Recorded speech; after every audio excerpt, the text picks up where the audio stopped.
अल्लाह के प्यारे नबी हजरत इब्राहीम अलैहिस्सलाम ने इस्लाम की दावत, तौहीद की दावत किस तरह दी, कितना खूबसूरत और प्यारा तरीका कार था उनका। तवज्जो फरमाइए। मुफस्सिरीन का बयान है कि नमरूद बिन किनान बड़ा जाबिर बादशाह था। सबसे पहले उसी ने ताजे शाही अपने सर पर रखा। इससे पहले किसी बादशाह ने ताज नहीं पहना था। ये लोगों से जबरदस्ती अपनी परस्तिश कराता था। काहिन और नजूमी इसके दरबार में बकसरत इसके साथ हुआ करते थे।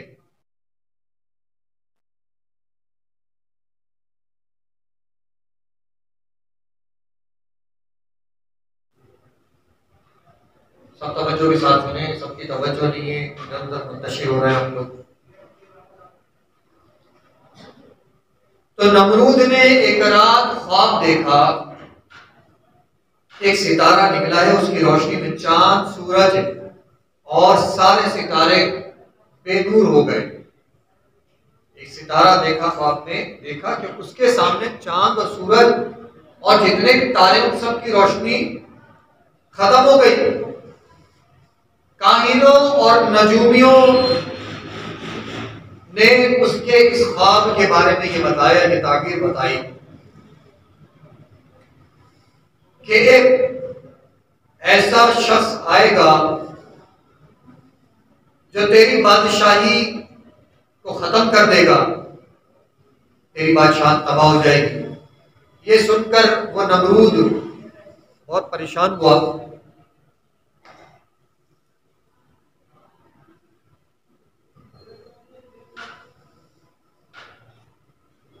फिर उसने ये हुक्म दिया कि मुल्क भर में जितने बच्चे पैदा होते हैं उन सबको कत्ल कर दिया जाए। ऐसा ही किया गया। बादशाह था, उसके हुक्म से मुल्क भर में पैदा होने वाले हर बच्चे को कत्ल कर दिया जाता था। मगर अल्लाह ताला की तकदीर को कौन टाल सकता है। अल्लाह ताला ने अपने प्यारे नबी इब्राहीम अलैहिस्सलाम को पैदा फरमाना था, पैदा फरमा दिया। जब इब्राहीम अलैहिस्सलाम पैदा हुए तो बादशाह के इस ऐलान और इस जुल्म के सबब उनकी वालिदा ने उन्हें अपने घर से दूर एक गार में छुपा दिया और रोजाना जाती और उन्हें दूध पिलाकर आती। मुफस्सिरीन का कौल है कि 7 बरस की उम्र तक और बाद में तहरीर किया 17 बरस तक आप इसी गार में छुपकर परवरिश पाते रहे। इस जमाने में लोग चांद, सूरज और सितारों की पूजा और परस्तिश किया करते थे। तो एक रात आप अलैहिस्सलाम ने एक सितारा से ज़ोहरा कहते हैं,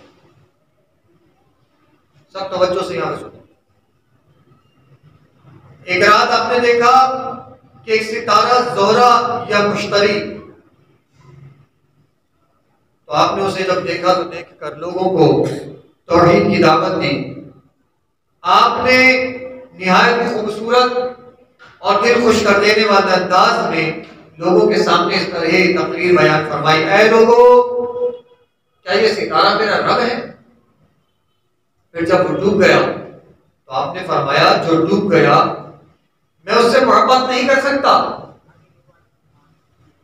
इसके बाद आपने चांद को देखा तो फरमाया, ऐ लोगों, क्या ये चांद मेरा रब है? जब वो डूब गया तो फरमाया, मैं डूबने वाले को रब नहीं मानता। फिर आपने सूरज को चमकते हुए देखा। सूरज बहुत बड़ा था, उसकी रोशनी बहुत ज्यादा थी और जैसे चांद और सितारों की रोशनी रात में कुछ थोड़ा सा रोशनी का इंतजाम कर दिया, मगर सूरज जब निकलता है तो सारी दुनिया को रोशन कर देता है। आपने जब सूरज को चमकते देखा तो फरमाया, क्या ये मेरा रब है? लेकिन जब वो डूब गया फरमाया, मैं डूबने वाली चीजों से बेजार हूं। मैं इन्हें खुदा नहीं मान सकता। ये तो खुद डूब जाते हैं। ऐ लोगों, क्या तुम इन्हें अल्लाह का शरीक ठहराते हो? क्या तुम इन्हें, इन डूबते चांद सूरज और सितारों को अल्लाह का शरीक ठहराते हो, इन्हें खुदा कहते हो? ऐ लोगों, मैं तो उस परवरदिगार की इबादत करता हूँ, अल्लाह को खालिक और मालिक मानता हूँ, जो वाहदहुल्ला शरीक है, जिसने हमें पैदा किया, जमीनों और आसमानों, चांद सूरज और सितारों सबका खालिक और मालिक है। मैं तो उसी की इबादत करता हूँ, उसी को रब मानता हूँ। ऐ लोगों, मैं चांद सूरज और सितारों की इबादत से बेजार हूँ। तो फिर कौम इनसे झगड़ा करने लगी। तो आपने फरमाया, तुम अल्लाह के बारे में, तुम खुदा परवरदिगार के बारे में, पैदा करने वाले खालिक और मालिक के बारे में मुझसे बहस करते हो, मुझसे झगड़ा करते हो। ऐ लोगों, मेरे रब ने मुझे हिदायत अता फरमाई है और मैं तुम्हारे झूठे माबूदों से बिल्कुल नहीं डरता। यानी तुम जिनकी इबादत करते हो वो खुदा नहीं है, मैं उनसे नहीं डरता। सुन लो,